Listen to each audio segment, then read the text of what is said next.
ಲಕ್ಷ್ಮೀ ನಿವಾಸ ಅಂಥದ್ದು ಒಂದು ಸೀರಿಯಲ್ ಬರ್ತಿದ್ರೆ ನಂಗೆ ಗೊತ್ತಿಲ್ಲ. ಅವಾಗ ನಾನು ಸ್ವಲ್ಪ ಬ್ಯುಸಿ ಇದ್ದೆ, ನಾನು ಏನು ವಾಚ್ ಮಾಡೋಕ್ಕಾಗ್ತಿರ್ಲಿಲ್ಲ. ಆಮೇಲೆ ಓಕೆ ಅಂತ RK ಎಸ್ಟೇಟ್, ಅದು ತುಂಬ ದೂರ, ಕನಕಪುರ ಹತ್ರ. ಲಿಟ್ರಲಿ ಅಲ್ಲಿಗೆ ಹೋಗ್ಬೇಕಾ ಅಂತ ಹೋದೆ.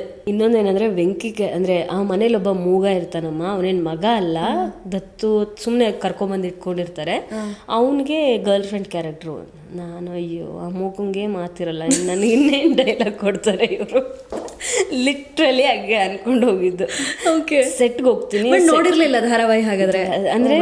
ಅಂದರೆ ಈ ಸ್ಟಾರ್ಟಿಂಗಲ್ಲಿ ಸ್ವಲ್ಪ ಇದು ಬಿಡ್ತಾರಲ್ಲ ಪ್ರೋಮೋಸ್ ಕ್ಯಾರೆಕ್ಟರ್ಗಳ ಬಗ್ಗೆ, ಆವಾಗ ಆ್ಯಂಡ್ ನನ್ನ ವೆಂಕಿನ ನೋಡಿ ನನಗೆ ತುಂಬ ಭಯ ಆಯಿತು. ಯಾಕಂದರೆ ಅವ್ರದ್ದು ಹಿಂದಿನ ಪ್ರಾಜೆಕ್ಟ್ಸ್ ಎಲ್ಲ ನಾನು ಆಲ್ರೆಡಿ ನೋಡಿದ್ದೆ, ಅವರೆಂಥ ಒಳ್ಳೆ ಆ್ಯಕ್ಟರ್ ಅಂತ ಗೊತ್ತಿತ್ತು.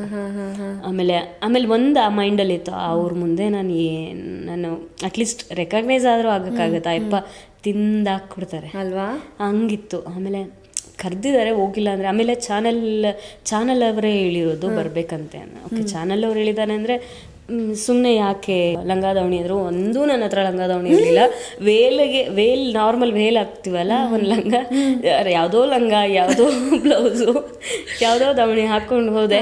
ಅಂದರೆ ಅಲ್ಲೋಗಿ ಹಾಕಿದೆ. ಅಲ್ಲಿ ಹೋದಾಗ ಯಾರೂ ಮಾತಾಡಿಸ್ತಿಲ್ಲ, ಯಾಕಂದರೆ 1 hour ಎಪಿಸೋಡ್ ಏನೋ ಆಗ್ತಿತ್ತು ಅಷ್ಟೊಂದು. ಎಲ್ಲ ಬಿಸಿ. ಆಮೇಲೆ ಎಲ್ಲ ದೊಡ್ಡ ಆರ್ಟಿಸ್ಟ್, ನನ್ನನ್ನು ಯಾರೂ ಮಾತಾಡ್ಸೋರೇ ಇರಲಿಲ್ಲ. ಅಲ್ಲಿ ಬಿ ಲೈಕ್ ಹೋಗ್ಬಿಡ್ಲಾ ವಾಪಸ್ಸು.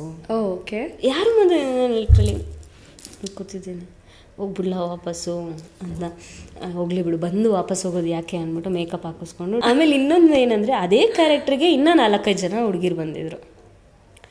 ಅಲ್ಲಿಗೆ ಓಕೆ ಗುರು ಆಯ್ತು ಇಲ್ಲಿಗೆ ಅಂದ್ಬಿಟ್ಟು, ಓಕೆ ನನ್ನ ಕೈಲಿ ಏನಿದೆ ಅದನ್ನು ಮಾಡಿಬಿಟ್ಟು ಹೋಗೋಣ. ಆಮೇಲೆ ಇನ್ನೊಂದು ಏನಂದರೆ, ಅವರು ಪಾಪ ಕ್ಯಾಮ್ರಾ ಎಲ್ಲ ಬ್ಯುಸಿ ಇತ್ತು. 1 hour ಎಪಿಸೋಡ್ ಆಗಿರೋದ್ರಿಂದ ಅಲ್ಲಿಂದ ಅಲ್ಲಿಗೆ ಟೆಲಿಕಾಸ್ಟ್ ಕಳಿಸ್ಬೇಕಿತ್ತು, ಎಲ್ಲ ಬ್ಯುಸಿ ಇದ್ರು. ಡೈರೆಕ್ಟ್ರು, ಕ್ಯಾಮ್ರಾ ಎಲ್ಲ. ಅವರು ಅಸೋಸಿಯೇಟ್ ಏನು ಮಾಡಿದ್ರು, ಫೋನಲ್ಲಿ ರೆಕಾರ್ಡ್ ಮಾಡ್ಕೋತೀನಿ ಅಂದರು.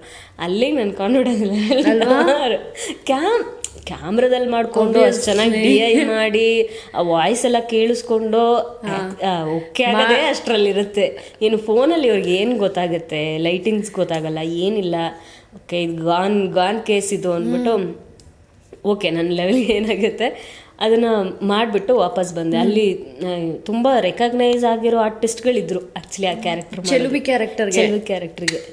ನಾನು ಅದು ತುಂಬ ನಿಮ್ಮನ್ನು ಎಲ್ಲೋ ನೋಡಿದ್ದೀನಲ್ಲ ಅಂತ ಹೇಳ್ತಿದ್ರು ಹೊರತು, ನೀವು ಈ ಕ್ಯಾರೆಕ್ಟ್ರು ಮಾಡಿದ್ರಲ್ವಾ ಅಂತ ಹೇಳೋಷ್ಟು ಫೇಮಸ್ ಆಗಿರಲಿಲ್ಲ ನಾನು. ಓಕೆ, ಇವ್ರ ಮುಂದೆ ನಾನು ಇನ್ನೆಲ್ಲ ಆಗ್ತೀನಿ ಅಂತ ಹೇಳ್ಬಿಟ್ಟು, ಓಕೆ ಸರ್ ಯಾವುದಕ್ಕೂ ಹೇಳಿ ಫೋನ್ ಮಾಡಿ ಅಂತ ಹೇಳಿದೆ.